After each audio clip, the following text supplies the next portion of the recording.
नमस्कार साथियों, आदाब। आप सभी को ईद की हार्दिक शुभकामनाएं और मेरी तरफ से ढेर सारी दिली मुबारकबाद।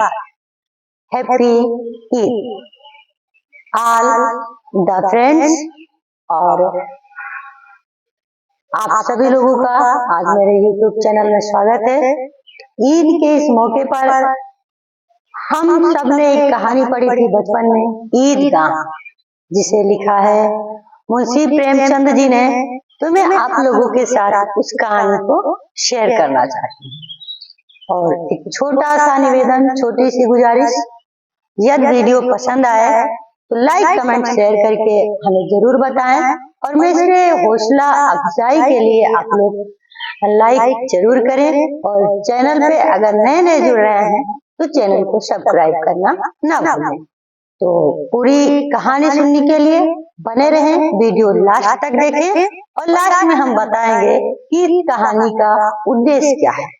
आइए हम ज्यादा बात न करते हुए सीधे चलते हैं कहानी की ओर।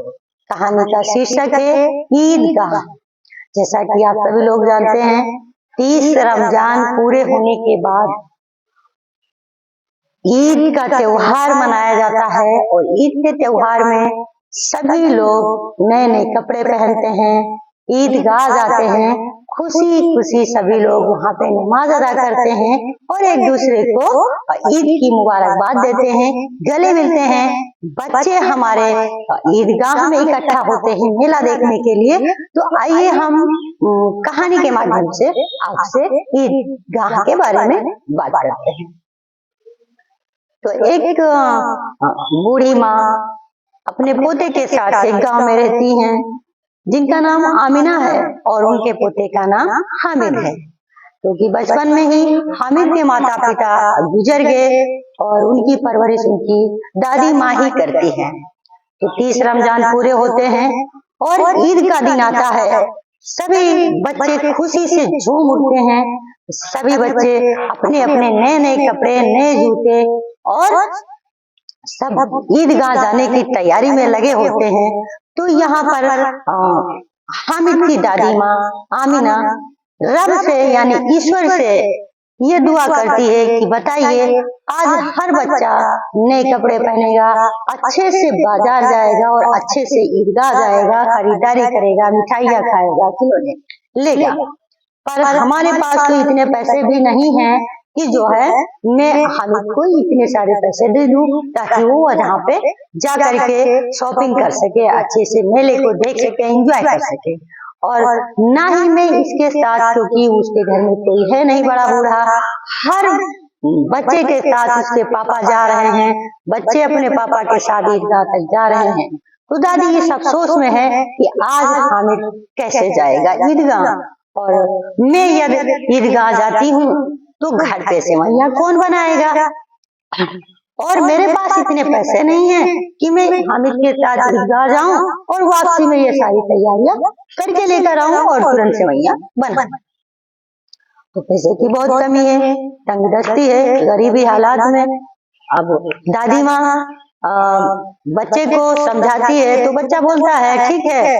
मेरे दादी कहती है मेरे पास 3 पैसे ही हैं, आप इसको लेकर के ईदगाह जाइए। बच्चा कहता है मैं 3 पैसे लेकर के जाऊंगा दादी माँ, और मैं सब बच्चों के साथ गांव के जाऊंगा और जल्दी ही वापस आ जाऊंगे, मुझे भी ईदगाह जाने की इजाजत।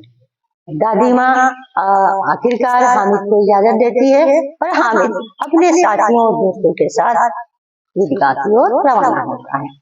जहाँ पे जा करके देखते हैं सभी लोग ईदगाह में पहुंच करके नमाज बड़े बूढ़े अदा करते हैं और बच्चे जो है मेला देखने में जुट जाते हैं। उसी तरह मेले के अंदर जाते हैं, बड़े झूले लगे हुए हैं, मिठाइयों के लगे हुए हैं और खिलौनों की दुकानें लगी हुई हैं। अब सारे बच्चे खुशी से झूम उठते हैं। कुछ बच्चे कहते हैं कि जो है मैं तो झूला झूलूंगा। तो हामिद की आप एक बुद्धि देखिए और सहनशीलता देखिए। सब बच्चे उससे कहते हैं आओ चलो हम झूला झूलें। तो बच्चा कहता है कि नहीं, मैं अपने पैसे क्यों बेकार करूं, पल दो पल के लिए अभी झूला झूलूंगा और ये हमारे पैसे ले लेगा, इससे हमें क्या मिलेगा, मैं तो ना झूलूंगा, आप लोग जाइए झूलिए। अब सारे बच्चे चले जाते हैं झूलने, हामिद मेले में घूमने लगता है। कुछ ही देर में बच्चे जो है झूला झूल करके फिर हामिद के पास आकर के मिलते हैं। अब बच्चे कहते हैं चलो हम सभी लोग खिलौने की दुकान की ओर चलते हैं। सारे लोग खुशी खुशी खिलौनों की दुकान पे जाते हैं। तो कोई कहता है मैं भिश्ती लूंगा, कोई कहता है मैं वकील लूंगा, कोई कहता है मैं सिपाही लूंगा। तो ढेर सारे खिलौने बच्चे अपने अपने हिसाब से खरीदते हैं, रेट पूछते हैं। कोई खिलौना 5 पैसे का है, कोई खिलौना 6 पैसे का है। तो हामिद से भी उसके दोस्त कहते हैं कि तुम भी कुछ ले लो। तो हामिद फिर ये कहता है कि नहीं, ये तो खिलौने हैं आखिर मिट्टी के और ये टूट जाएंगे, इससे क्या होगा, मैं अपने पैसे बेकार नहीं करूंगा। फिर उसके बाद सब लोग खैर बच्चे अपना अपना खिलौना लेते हैं और हामिद भी उनके साथ फिर आगे चल देते हैं। सभी बच्चे मिठाई की दुकान पे जाते हैं, सभी बच्चे मिठाइयाँ खाते हैं और फिर उनके दोस्त हामिद को मिठाइयाँ दिखाते हुए कहते हैं कि आप भी मिठाई खा लीजिए। लेकिन हामिद बहुत ही सहनशील बच्चा और समझदार बच्चा, वो कहता है नहीं, मैं मिठाइयाँ नहीं खाऊंगा। और क्या करने का, अभी तो घर में सेवइयाँ हमारी दादी माँ बनाएगी, हम अपना घर में जा करके मीठा कर लेंगे। सब लोग कहते हैं, हंसी ले लेते हैं बच्चे की, या तुम्हारे पास तो पैसे ही नहीं, 3 ही पैसे हैं, तुम अगर खिलौने ले लोगे या मिठाई खा लोगे तो क्या करोगे। तो हामिद बोलता है नहीं, मैं नहीं मिठाई खाऊंगा, चलिए आगे चलते हैं। सभी लोग फिर मेले में आगे बढ़ जाते हैं और देखते देखते जिस तरफ लोहे की दुकान लगी होती है उधर से निकल जाते हैं। बच्चे सोचते हैं यहाँ पे मेरा तो कोई काम ही नहीं है, लेकिन हामिद पीछे से रुक जाता है और दुकान वाले से पूछता है कि वहाँ पे ढेर सारे बर्तन रखे हुए हैं जहाँ पे एक चिमटा भी रखा रहता है। बच्चा चिमटा उठाता है और पूछता है भैया इसका रेट क्या है। वो बोलता है 6 पैसा, पर हामिद के पास 3 ही पैसे थे। तो बोलता है अरे भैया कुछ कम कर दीजिए, इतने महंगे दे रहे हो। तो दुकानदार कहता है 5 पैसे का ले लीजिए। तो हामिद बोलता है क्या 3 पैसा लोगे। दुकानदार कहता है ठीक है 3 पैसा दे दीजिए और आप चिमटा उठा लीजिए।